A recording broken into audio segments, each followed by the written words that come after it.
मध्ये उपलब्ध।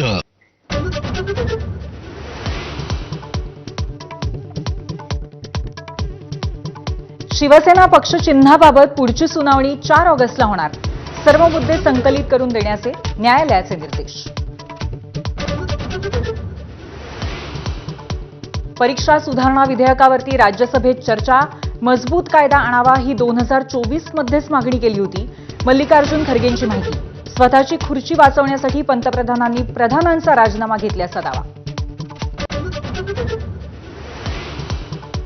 भाजपमध्ये पक्षप्रवेशाची ऑफर दिल्याचा दावा अभिजित दिपकेंनी केला। पक्षप्रवेश न केल्यास जीवे मारण्याच्या धमक्या, दिपकेंचा आरोप। धमक्या देणाऱ्यांची नावं जाहीर करा, बावनकुळेंचं आव्हान। दिल्ली आंदोलनातील गोळीबार प्रकरणी आरएफ जवानांचा अॅम्युनिशन लॉग जपून ठेवा, सुप्रीम कोर्टाचे आदेश। सुप्रीम कोर्टाची केंद्र सरकारला नोटीस।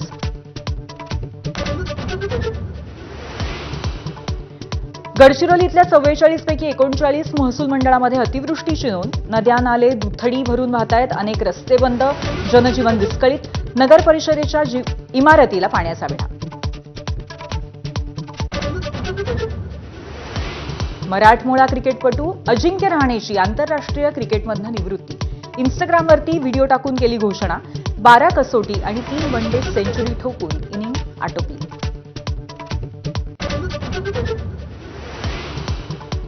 पुणे महापालिकेच्या मुख्य प्रवेशद्वारासमोर शिवसेनेचं आंदोलन। महापालिकेत भ्रष्टाचार झाल्याचा शिवसेनेचा आरोप करत विकास कामं रखडल्यामुळे शिवसेनेची नाराजी।